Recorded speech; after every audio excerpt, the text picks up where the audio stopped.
Very nice guy. Yeah. So it's a pleasure. It's good to make your acquaintance, and then we will be in touch outside of this event. We need to discuss the partnership. But we are here. We have his office. It's a very small office. It's the secretary. That's it. Within the parliament. Take your seats.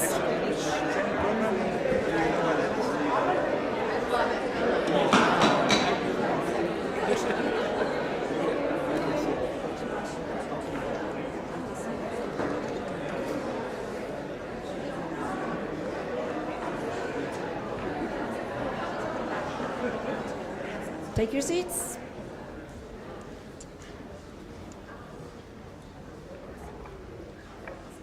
So we are going to continue. I hope you had a good coffee or tea break. And now we continue with the next session with partners talking about innovation for decent jobs for youth. This session will be moderated by Susanna Pack from the International Trade Center, and I'll let you start right away. I should say one thing is that in this session and sessions in the afternoon, we will open up to the floor, to the public, also to you, for questions. So in this session, I think you have the chance to comment or ask questions. So go ahead, Susanna. Thank you so much, Gunilla, and welcome back, everybody. We'll jump right in with a brief introduction of all the esteemed panelists that we have. Starting right from the right, this is Catherine Rowan, who is the Vice President of Human Resources for the Americas and Global Youth Initiative Human Resources Lead at Nestlé. And to her right is Florencia Spangaro, who's the Director of Programs at the Citi Foundation. And then we have Antonio Correa do Prado, who's the Deputy Director for Social Policies and Rural Institutions at the FAO, or the Food and Agriculture Organization of the UN. And last but not least, we are happy to have here with us Alejandra Sainz, who's the Director of International Relations at the International Youth Organization for Ibero-America. So welcome to everybody. We'll jump right in. First question for both Alejandra and Catherine. In terms of some of the challenges that we discussed this morning, whether it's disruption or digital or getting the rural people involved, how are we doing so far, and can we do more? Whoever would like to start. Well, good morning, and thank you, Suzanne, to make these key questions about youth employment. Especially many thanks to ILO to lead this global initiative and to invite here all of us. On behalf of the International Youth Organization for Ibero-America, let me put on the scene a strategic question with the objective to give some ideas about these questions. Youth plus decent jobs equal autonomy, inclusion, and well-being. This question further denies the complexity of youth employment, allowed us to identify the opportunity to strengthen scenarios where being young means to be active, to be transformer, and especially to be protagonist of development. So about your first question, our reading on the context underlines the existence of significant process on youth employment made by governments, private sector, academy, civic society, and of course, young people. So let me give you an example just to be clear in this point. OIJ led the building process of the Ibero-American Youth Pact, signed by the 21 heads of state of Ibero-America in 2016. As a response of this political agreement, in 2017 and 2018, we have been celebrating the National Youth Forums on Youth Employment in more than 11 countries, and we are continuing this year. And by the way, this is our commitment to the global initiative. And two of our main partners are sitting here today, ILO and Nestlé. So in this process, we have been listening to young people and governments who have worked hand by hand with private sector to define the challenges and strategy to promote youth employment. The main conclusion of this process defined the need to strengthen the role of public policies in three aspects. First, to promote the social dialogue and to guarantee the youth participation with high impacts. Second, to build a 2.0 politics in order to respond to new sensibility of new generations, based on the principle of open governments, meaning transparency, collaboration, participation, and trust. And third, to strengthen equality in policies based on the understanding of youth diversity and their specific needs. For example, age ranges, young women, people on disability situations, and of course, urban and rural dynamics. So to conclude, and maybe I'm going to link this answer with your next question. The recognition and action on these meeting points allowed us to address the investment that is happening right now on youth employment by the crucial understanding that we need to work this path together in a frame of a youth alliance, in a frame of a global initiative like this one, by answering to youth needs with specific programs and initiatives, and by understanding that investment should have a guiding thread on national, regional, and global levels. And just to finish, by remembering that investment needs time to grow. And once I heard that the short term and the middle term to start at the same time. So maybe this is the time. Thank you. Fantastic. And you just ended on the word investment. Maybe, Catherine, you can also expand on how you can address the fragmentation of investment. Sure, and thank you very much. Very wonderful to be here today and to see everybody and to dialogue with you on this really important topic. It's a topic that Nestle has been engaged in for some time. We have an office just a little ways down the lake, down Lake Geneva, and we've been really seized by this topic since 2013, mainly because of, at the time in Europe, the very high degree of unemployment in young people. And since then have realized the enormity of the topic, not just here in Europe, but also in other places. And more recently, I've taken on the challenge to address this topic on a global basis and do it from the standpoint of several pillars. One of them being employability and employment. I guess the question that you originally put was, are the measures up to the challenge? And I think this, you all got this in your kit.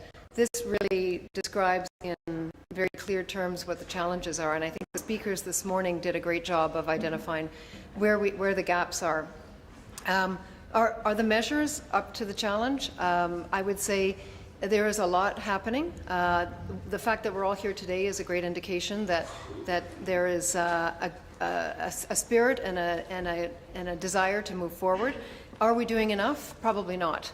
And I would say that there is a lot that can be done, and I do believe that there is a lot that can be done by all sectors in society, in civil society, and in the entire community, and in particular in the private sector. In the private sector, we have a role to play, and we are fully committed to that as an organization, as Nestle, and it's one of the reasons why we have been so specifically very, very proud to be partners with OIJ and also proud to partner with other like-minded organizations and corporate organizations and non-private sector organizations. The issue of investment and fragmentation. The issue of fragmentation is an important one, I think, that needs to be addressed, and one that we see from a policy standpoint on a topic that is near and dear to our hearts, and that is the topic of apprenticeship, for example. Here in Switzerland, it is part of our DNA. It's part of how companies and society grows up. There's an expectation that corporate partners will play a role when it comes to apprenticeship, and it works extremely well. There are other jurisdictions where it is not on the map. And I would say that it's in partnering together that we can start to play a role in kind of exporting great ideas, such as those that we have here in Switzerland, to other jurisdictions, and other jurisdictions to start to make a difference, so that we can embed the notion and concepts of apprenticeship and traineeship, and ensure that we have better investment towards that end. So I'll stop there. I'm sure there's lots more to say. Thanks so much, Catherine. So the word that we're hearing is partnerships, so that leads us perfectly well into the next couple of questions for Antonio and Florencia. All of the partners here are already contributing to the Decent Jobs for Youth initiative. So can you, Antonio and Florencia, talk about what are the innovative contributions that your organizations are already making? So thank you so much, and I hope you can hear me. I'm Argentine, and I'm very loud generally, and when you put a mic it gets a lot worse. But thank you so much. I'm very humbled to be here on this panel and among all of you. We were one of the first organizations to sign up to the initiative, and as Catherine mentioned, very similar. We started this work in youth employment a number of years ago. We actually started in the U.S. The City Foundation is headquartered there, and we work in 80 countries and jurisdictions globally. But we started with the U.S. To learn, to understand a little bit more what was happening and how philanthropy, I'm speaking from the lens of a funder, from a philanthropist lens specifically here, to learn. And then last year we doubled down and we took this initiative, which we call Pathways to Progress, at the global level. And we doubled down by making a public announcement by pledging $100 million in philanthropic funds across the world to help serve at least 500,000 young people. But as many funders in the room today know, just for the funds itself is not enough. We also want to be part of the learning agenda. We want to be part of the technical assistance agenda. And more importantly, we had a lot more value to give through employees. So the City Foundation is the philanthropic arm of Citibank, Citigroup. And what we pledged last year as well, on the company pledge, is to actually deploy at least 10,000 city employees as volunteer mentors and coaches. We strongly believe that building social capital network and building that piece for young people is incredibly important. It was our first time that we made a public commitment of this sort. 10,000 may not look or sound like a lot, but these are around deep interventions, long-term mentoring and coaching programs, not one-off hand-based volunteering efforts, et cetera, much stronger interventions. So we have this commitment of $100 million. We're working with many of you actually in the room today around these partnerships with nonprofits, these nonprofits that are really the change agents on the ground, linking up with government policy to create large-scale impact. And our work is focused on a number of things that were touched upon this morning. A lot of it, I'll mention one piece because there's a lot I can say, but there was a lot of talk today about future-proof skills. Sometimes called soft skills, sometimes not. I don't love the word soft. I think maybe power skills or some other word might be better. But the idea of instilling young people or providing them an opportunity to enhance creativity, empathy, specificity, resilience, adaptability. And a lot of what we do is around actually working with nonprofits around entrepreneurship mindsets. We think that the entrepreneurial mindset is something that is a future-proof skill that is going to help young people in different capacities as the world is changing. So I'll stop there. Thank you. Thank you very much for this opportunity. Well, first of all, I would like to come back to a figure that was presented this morning by the Deputy Director General. And he said that we have 70 million young people unemployed around the world. And I would add that we have 156 million young workers living in poverty. So we have unemployment young, but we have young that are working and the income is not enough. When we are asked, well, what would be the solutions for this kind of thing, and if one specific stakeholder would be enough to handle this problem. Well, it's very clear that when we talk about this, and Ms. Saenz already talked about investments, we have to say that 75% of the investments in the majority of the countries are private investments. 25% are public investment. But the public investment has a very important role, that is to signalize to the private sector where will be the new frontier of accumulation. So this is something that is both of these social actors have to be together in this kind of initiative. When I see this symbol here, it's half of the symbol that we already know that's related to the Agenda 2030.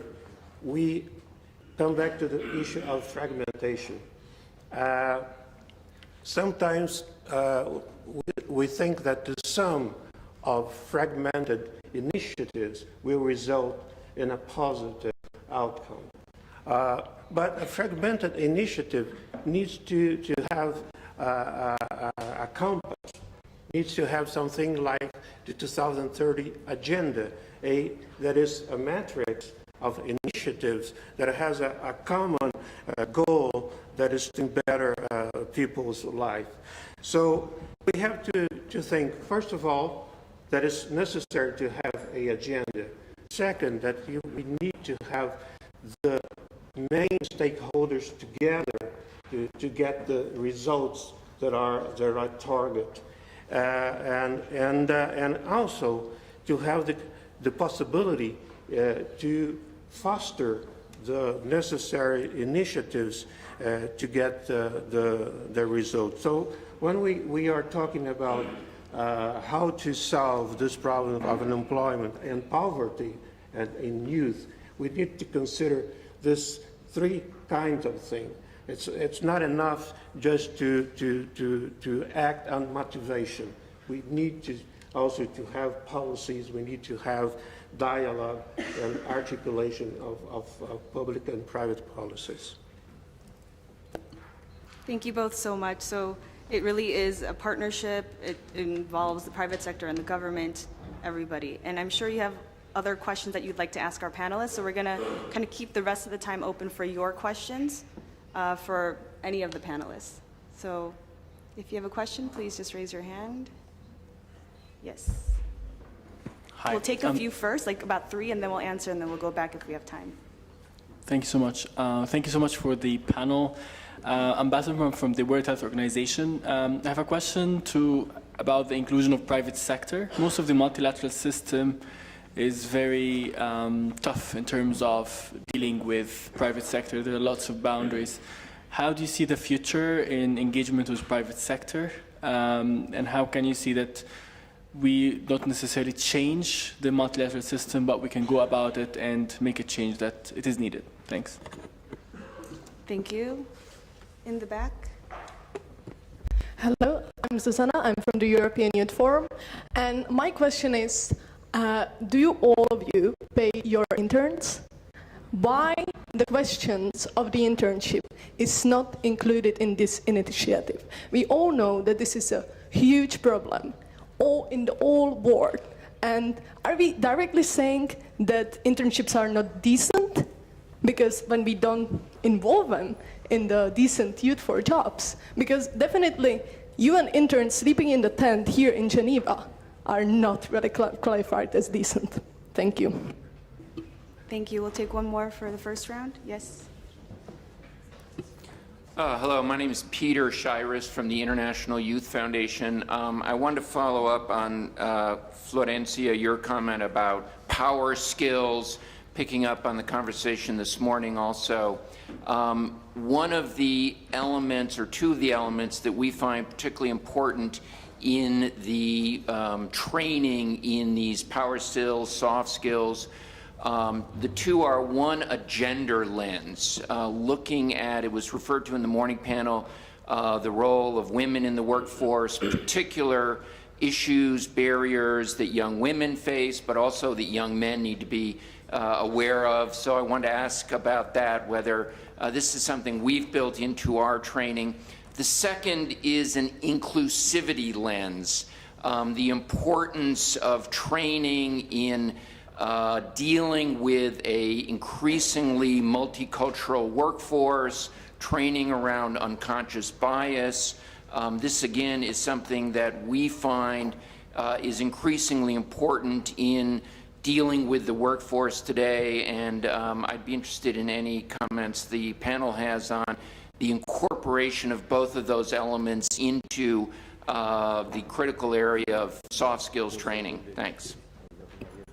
Thank you so much to all 3 of you for the questions. I leave it up to our panelists whether you want to tackle one or all. I know one question was directed directly to Florencia, so I don't know if you want to take the start about the power skills training and how we can really equip the youth. Sure, but I imagine that my fellow panelists will have much better answers to that question. When I don't know the answer, I will admit to it. And I admit to, I have to look into it a little further. I'm not sure I quite understand the specific kind of lens you're looking at. But in terms of inclusivity, unconscious bias, the gender lens, absolutely. I think that a lot of our partners are looking at those specific kind of, I wouldn't call them skills, but I mean, those lenses as they develop or evolve curriculum, training programs, as well as, it's not just the skills, right? A lot of our programs, and yours as well, will talk about the skills, but also connecting them to jobs. And those jobs also have to be receptacles for that kind of decent and inclusive environment. So it's both, but I don't know if I answered your question. I will just mention one thing, is around the internships piece. Absolutely, but I will say two things. We're actually commissioning some research because it's not very clear what the frameworks are in a lot of countries around internships, the systems and the policies in place. We have actually and this is a little technical, and I'm sorry if I'm boring you right now, but when this issue has come up with a lot of our nonprofit partners, we've actually included in our grant agreements actual statements around having to pay appropriate remuneration for internships, apprenticeships, whatever the name is, but basically any work that's done by anybody. But it's not as clear, and the field needs more research, more learnings, more best practices, and more, honestly, some more probably off-the-record conversations around these issues from all lenses, not just the philanthropic, nonprofit, but also government, private sector, et cetera. Thanks so much, and I hand it over to Catherine for insights. There we go. Perhaps, Peter, just to address your questions about the power skills, we're tackling that in terms of taking a look at how do we ensure that young people have the skills necessary to enter the workforce, because we believe fundamentally that that first job is the most critical one, because if they don't get that first job, they're not going to be able to make that transition between education and the workforce. So what we've done is and this is one of the pillars of our youth initiative that we started in 2013. It's one of the 4 pillars. It's all about readiness for work, and it really is preparing that young person for their transition from education to the work setting, helping them with developing their CV properly, helping them with an interview process, helping them to really understand what employers are looking for, really getting them set and ready for that first job so that they can actually break through the clutter and be that young person who gets that job. It's great work. We've been doing this across the world since 2013, starting here in Europe, then in the Americas, and now globally since last year. And it really has been exciting to see kids come alive, and I say kids affectionately, and really, understand the power of what it takes to get that first job. We're doing a lot of it in person, in job fairs, but also in workshops, going out to universities or even high schools, vocational schools, to have those in-person training sessions, but also doing it digitally. We talked a lot about the digital era and the importance of it. Clearly, with young people, it is the way that they communicate. And so for many, they're getting a lot of this information online, and we're making it available online for folks. On the topic of inclusivity, and this is something that we hold really close to our heart as well. We've been on a crusade to improve our gender balance as a company and to be more inclusive and diverse, and going beyond gender, obviously, in terms of the topic of diversity and inclusion. For us, we've put a lot of stock in training around unconscious bias, so that our line managers, as they're going to recruit and to hire, are in a position to really cut through the clutter and make sure that they're looking at people in terms of all the talent that they can bring to the party. I guess, and finally, we absolutely pay our interns. It is a rule. We don't care what the laws are in the countries that we operate. We pay our interns. Thank you both. Alejandra or Antonio, if you have any responses. And I think we haven't addressed the question about how the private sector can also play a bigger role in the multilateral system, if you wanted to tackle that, or the other questions as well. Well, I'll start with internship thing. Well, FAO, of course, pays the internship, and also we have a commitment of training the people that is working with us. Well, about training, most of the projects that we have in FAO is on capacity building. So we are training people for a lot of different activities, mainly considering value chains and different value chains. We think also that it is necessary to consider the linkage within rural and urban areas, because when we consider, like for instance, the SSA, Sub-Saharan Africa countries, we know that about 350 million people will be entering the labor market until 2030. Well, that's really a lot of people entering the labor market. And the possibility to absorb all these people to the rural area, it's not very good at this moment. We think that part of this young people will have to be absorbed by the industrial activity related to processing food and things like that, so inside the value chain. So we are preparing people in this value chain, and also preparing people for the digital inclusion. Because right now we are preparing a conference in Africa, will be in August, and the idea is exactly to bring youth to the interest of new technologies for rural activities. Because one of the issues is that even when there are jobs available, you will have a migration to the urban areas. So you need to find some ways to retain people, to incentive youth to stay in the rural areas. And we think one of the possibilities could be this one, not only training, but training specifically with new technologies.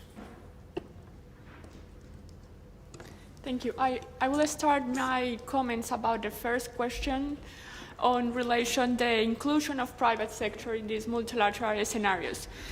First, just to make a context and let you know, the OIJ is an international organism made by the 21 governments of Iberoamerica. So here I'm speaking like from the other side of the table.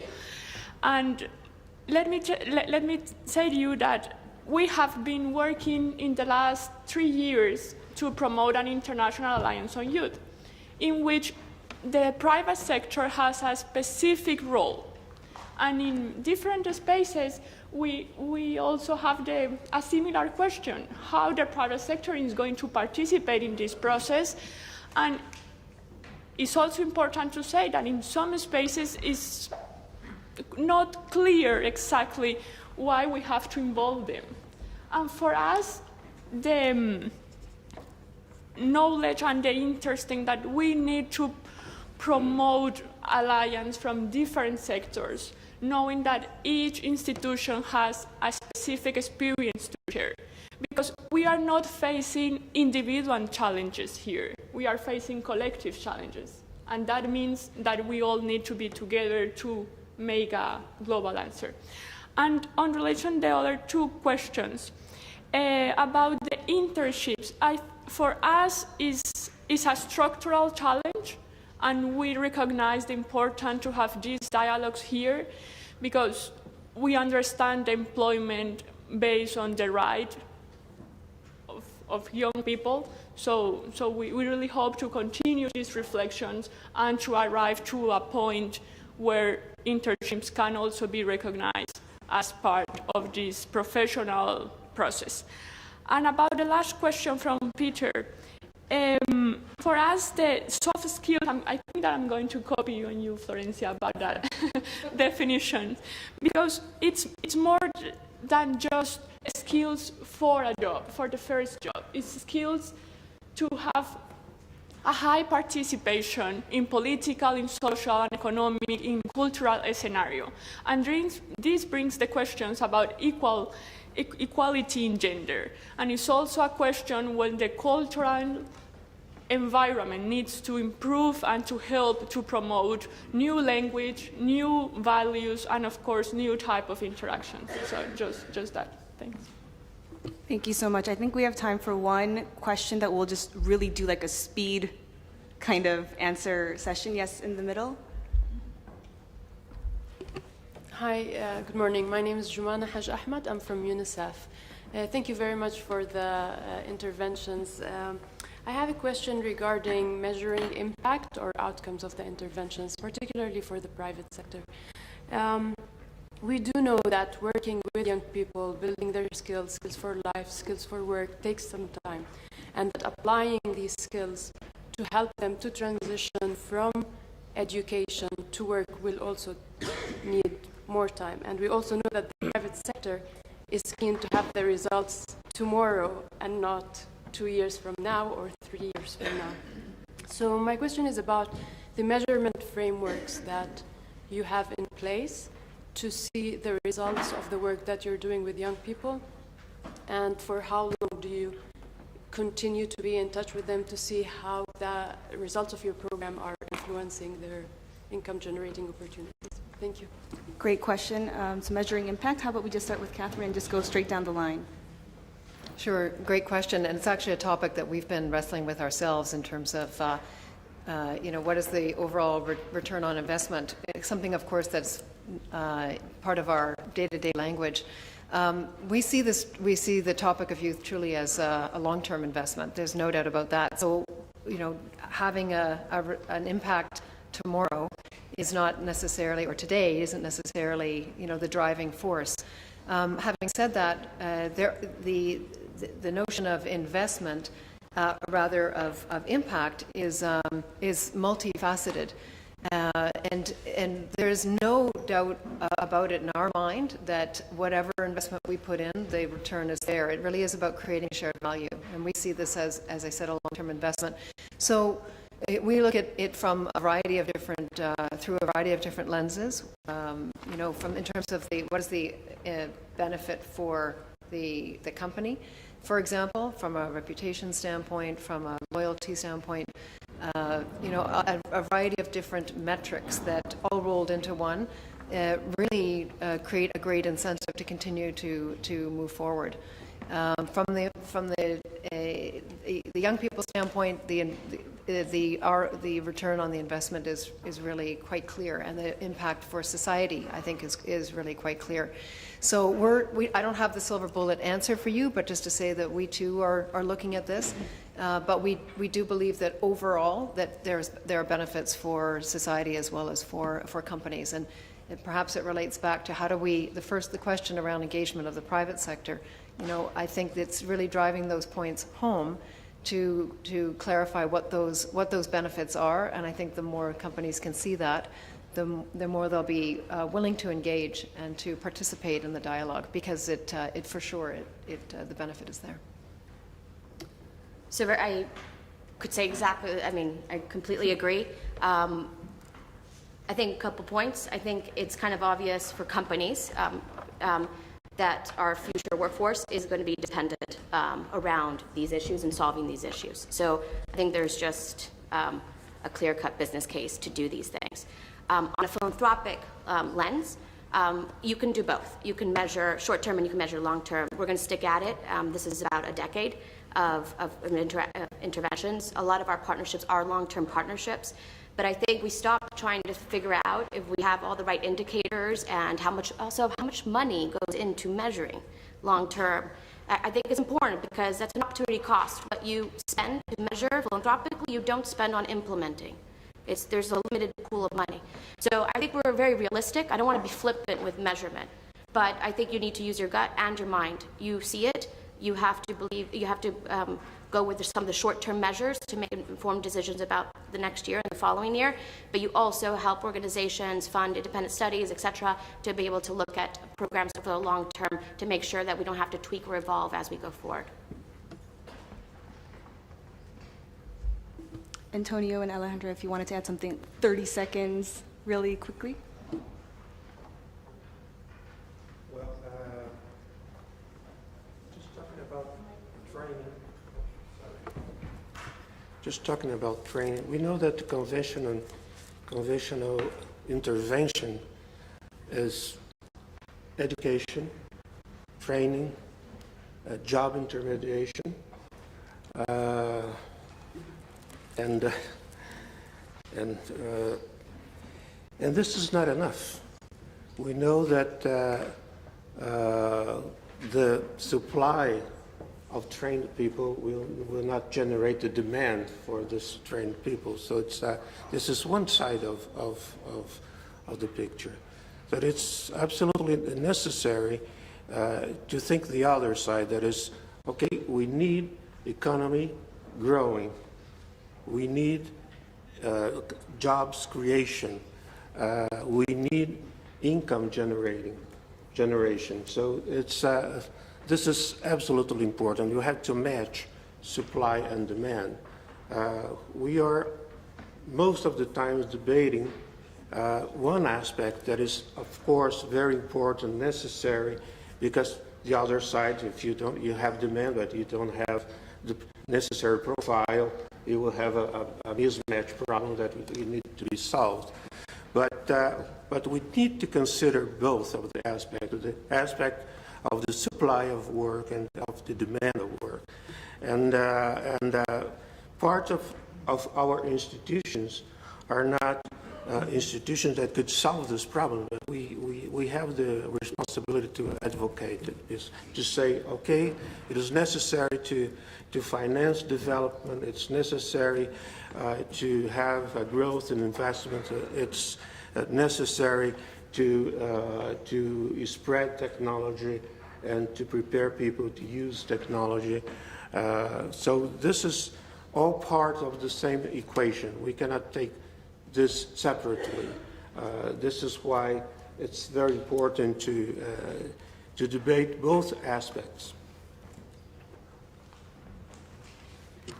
Just a short comment about the question of how to measure the impacts and how the private sector can also be part of this innovation process. Just to say that we have also the SDG framework. I mean, after long negotiations, we have like the main objectives identified in which governments are reporting how the improvements they are having in the national territories, and also the enterprises has a strategy named, I'm sure you know it, the company packs for SDGs, that they are reporting how they are helping through the implementation of the SDGs. So just that. Great reminder, all roads lead to the global goals. And you may remember that the ILO Deputy Director General this morning just mentioned the guide on measurement, and that can also be a source to measure impact of youth-related employment programs. Before we close out today, we just want to do a quick lightning round just to ask all of our panelists what you're going home with, leaving Geneva with, in terms of what they're going to do in your organizations to bring these solutions forward. 20-second answers, please, and then we'll wrap it up. Thank you.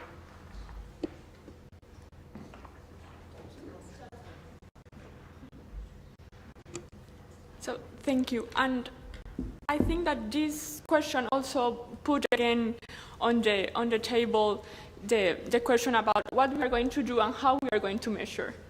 And for us, the institutions that are here represented today have already made their homework, let's say in a better way, their commitment with the global initiative. So based on the OIJ commitment, we are working to make that the equation youth plus decent jobs equal autonomy, inclusion, and well-being works, and to help that happen.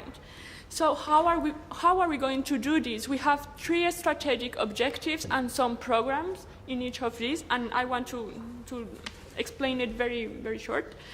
The first objective is to promote the development of skills. We have been discussing this during all morning, and for us the skills are extremely important because they help to realize the life project of young people. So here we have 2 specific regional programs, one that is related to the development of digital, entrepreneurial, and soft or powerful skills, in which we are working with some partners that are also here, Nestle and Microsoft, also partners of these initiatives, and some regional program on cultural skills based on a mobility strategies that is working in the principal cities of Iberoamerica.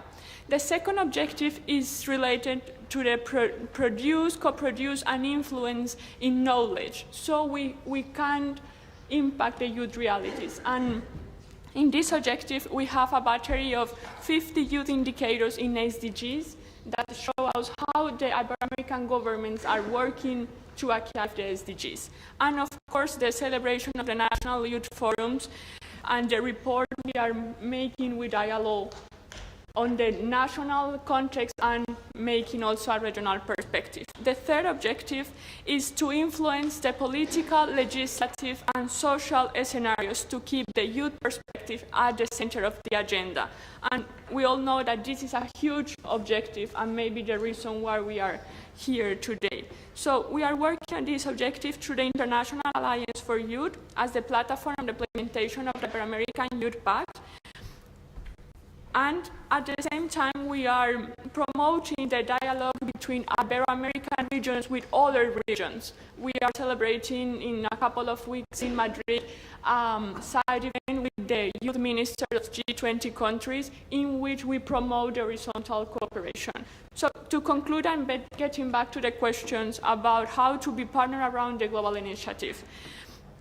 Maybe it's not the magic strategy, but for us is key is to be open to learn from other regions, institutions, and practices, and also to share our learnings in the implementation of the Youth Pact to promote the horizontal cooperation, because we are convinced that if we work together, we can make higher impacts. Thank you so much, and that was super helpful, but for the rest of the time, I think we have to keep it a little bit short. Just 20 seconds respond. Thank you so much, Alejandra. Antonio, if you want to take the mic next. Thank you very much. Well, FAO has 4 priorities. Right now it's Hunger Zero. It's also migration, youth employment, and climate change. These are the core mandates that we have for right now, and we know that they are connected. And when we are talking about Hunger Zero, that we have 115 million people starving in the world, so we need to take these people out of this situation. So the creation of jobs in agriculture are fundamental for this. Youth employment, once again, there is an opportunity not only to produce food for the people that are starving, but also to produce food for the people that is coming, because the world population is growing until the 2050 to 9 billion people. So we have to provide food for all these people. So there is a very big opportunity there. Migration is another issue that's very important, because people is today 46% of the population of the world is rural population and is going to the cities, and we have to consider this. And climate change also will have a very big impact in this area. That's why we are preparing and making capacity building in climate smart agriculture to prepare people to work with this. Sorry. I'll take 10, just to make up for I think earlier we talked about doing enough, And one of the pieces is around how do we unlock funding, partnerships, et cetera. And I think using this alliance as a way for us, I mean, something me and my team are going to do, but maybe all of us should be doing, is kind of creating maybe some more unusual partnerships and alliances. If we keep talking to each other, the same people, we're going to come up with potentially the same solutions over and over again. So maybe we use this forum, this multi-stakeholder forum, to maybe create some disruption in our own sector. Perfect segue. That's great. Three things.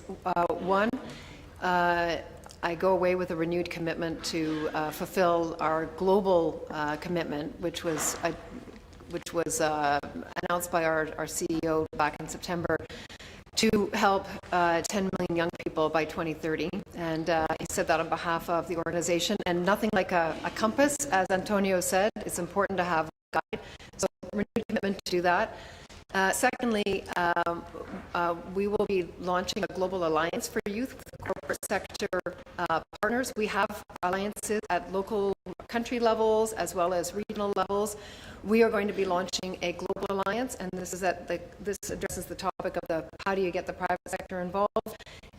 We'd like to do that at a global level, so commitment to make that happen this year. And third, we're working really hard on a summit that is going to be held in Cali, Colombia at the end of June, bringing multiple stakeholders together to talk about the issues of youth and employability with the Pacific Alliance countries. So it will be the third annual that we will have had, and we're very excited to be doing that. And we can bring these topics to the table with other corporate sector partners and other civil society members as well. Thank you, Catherine, and everybody. A round of applause for our panelists today.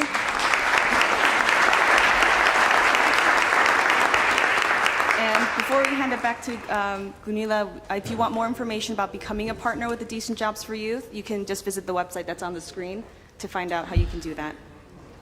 Gunilla. Thank you, Susanna, and thank you, the panelists. It was excellent, very interesting.